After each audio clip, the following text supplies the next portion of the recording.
Monty, thank you so much for being here on this beautiful festival. So you're born in Jamaica Yeah. on D-Day, exactly. Man, that's the day I was born, literally. And that's why my name is Montgomery, if you knew that one. Okay, from that on. That's right, because of British influence, you Yeah. know. And this is before the independence came and the popular music from Jamaica, you know. So I was born with that influence there. So my family said that's why I got the name. Yeah. Okay. For us in Europe, it was such a great day and Oh, important. yes. Oh, I know. From that on, we had this stop the fascists, and Absolutely. we got to freedom and democracy and peace. What a gift. You know, and these days, this D-Day, I made this recording just now, and it was a good suggestion, do the D-Day thing. And I thought about it. I said, yes, because for my whole life, I'm aware that I was born on that day. And consequently, it's such a great day in history that you think about all the things that happened around that date, both the horrible things and also the hopeful things. So when I play music, I'm not just playing a song, I'm playing the experience. I feel an emotion that says, I'm proud that I can talk about it with a sense of real understanding. I mean, look, I'm just Mr. Piano Player. I wasn't in the war, I didn't have, but I'm aware of all of this that happened. People lost their lives, and we have the same stuff going on right now.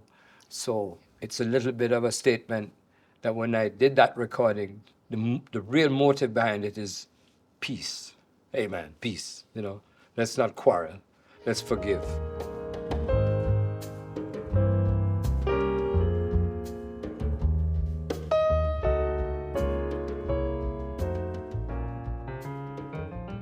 As far as I understand your music, not only the new record D-Day, but the music that you played before as well, gives kind of freedom inside of me personally. Thank you very much. I'll tell you this, I don't plan it. It's just a result of who I am, how I am. And, you know, I'll tell you this, we all, as youngsters growing up, we're influenced by what we see and like. And of course, music came to me at a very young age.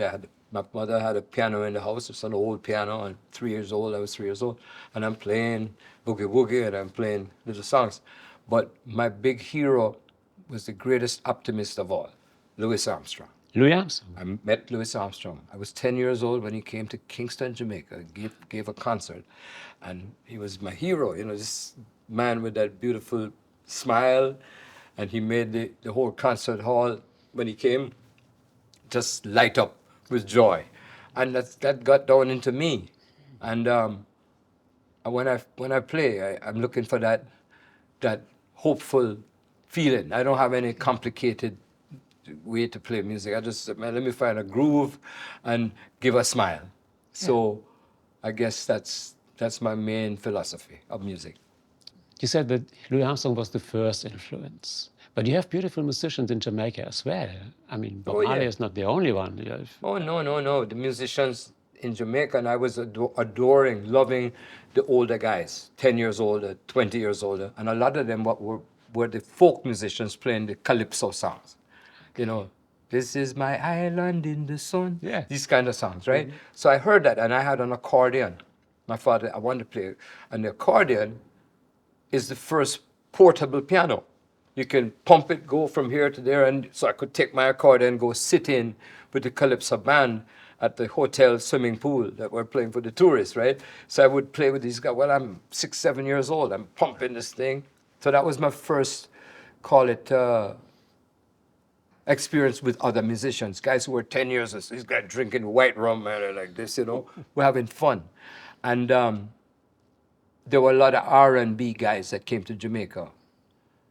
I mean, if you know these names, but Jackie Wilson. Sure. Okay, Brooke Benton, Frankie Lyman. I love everything with a groove and let's have fun. So rhythm and blues was a big part of my outlook, right? So I'm rocking at the piano, you know, and that's why when I played in the recording studios at the beginning of this popular form of music called ska, Jamaica ska, I was playing piano on a lot of his records. I was 14 years old.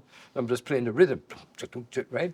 So that was another time. That's the first time I got paid, like, I don't know, $3 to be on the recording.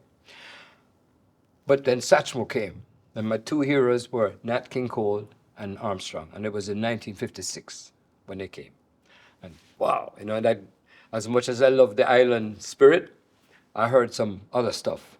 And next thing you know, I'm in America playing with the guys who really do that, you know, and being accepted. And that's what made me a musician, you know. I didn't go to music school. I don't know. Really, no? I don't read music. I don't know. I mean it. I'm not trying to be humble. I really never, I didn't want to go to school because I was already having a good time.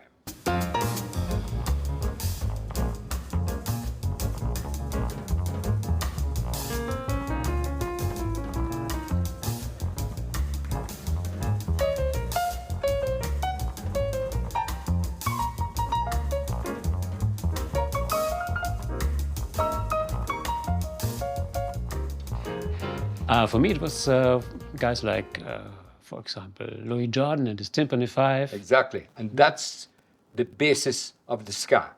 Really? The producer of the records in Jamaica came in contact with that music, which was Louis Jordan, right? Yeah. I got the G, I right? And the joyful thing, it was kind of like a little like Armstrong in terms of we're having fun, right? And he had this idea to bring that back to Jamaica and get the local musicians to go in the studio, but they couldn't help it when they played these songs. The spirit of the calypso rhythm is there. And it was like New Orleans, the blending of a kind of a Caribbean feeling in Louis' music, Louis Jordan's music. Yeah. And that's how we got the ska. Nobody analyzed it, it just came out that way. And the producer who I worked for was a guy named Coxon Dodd, Mr. Dodd, Studio One. And he said, man, keep the beat, man, put the bass drum on the back beat, you know, and they had the whole thing, boop, boop, right? And that's how you got the ska. And the world was, and that's when Bob Marley came along. Some of his first music was that style. And then little by little, Bob became spiritually convinced, biblically, he read the Bible, and he was talking all these great truths. And the music took a religious aspect, you know, Rastafarian. Yeah. So I was exposed to that. I was exposed to the blues. I was exposed to R&B. I'm exposed to Duke Ellington. I'm exposed to, name it, man, Nat King Cole. So I'm hearing all this music, and it got down in my head. I didn't need to go to the piano teacher.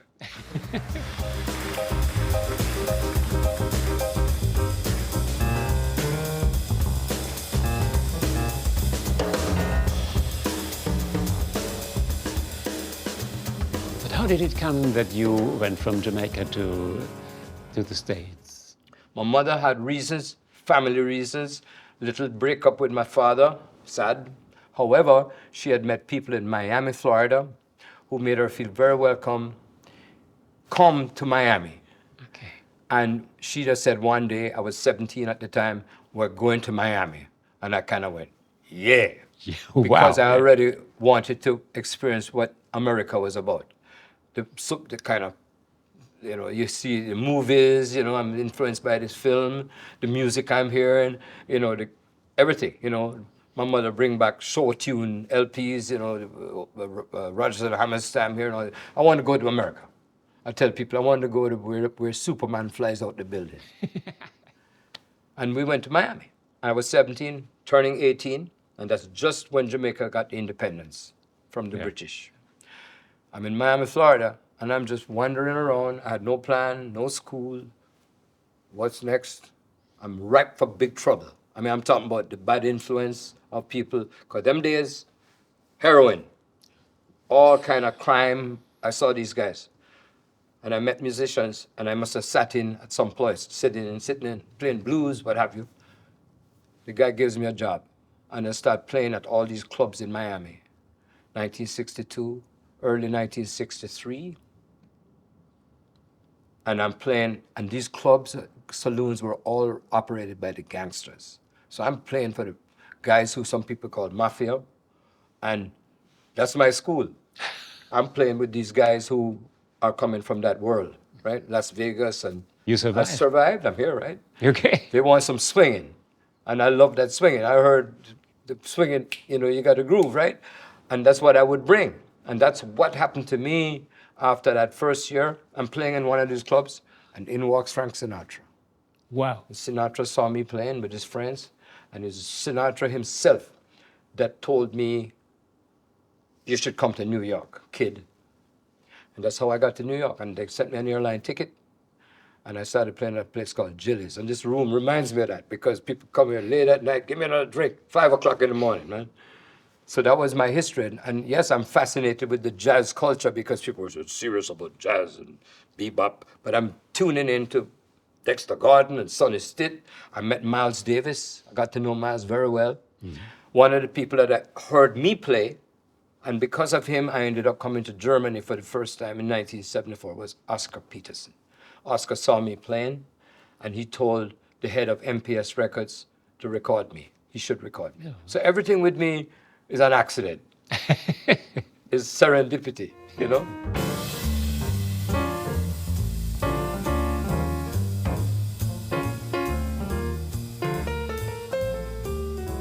How was that thing being invited by Oscar Peterson to come to Germany? I mean, Well, first of all, Oscar, when I met him, we laughed a lot. Okay. Fun.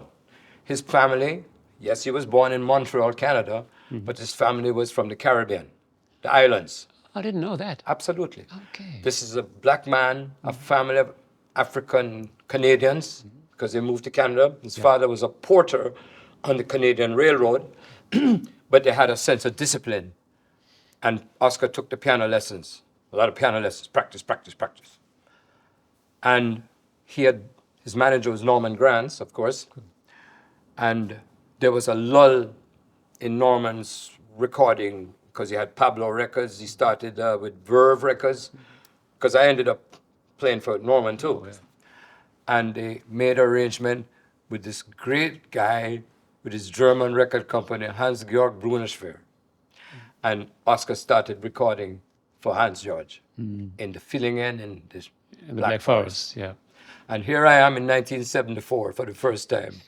Get off the plane, they pick me up in Zurich airport, we drive into the Black Forest, and 2 days later I'm recording on the big Hamburg Steinway with Kenny Clear, the drummer, and Eberhard Weber, and we're swinging. We're not playing tricky music, complicated, we're swinging. And we played in Hans-Georg's living room, and I recorded, made 2 albums, and that was the beginning of my away from the USA, and it was because of Oscar and his good recommendation, and I got to know him all through the years, and he was wonderful to me, as was Sinatra, as was Miles,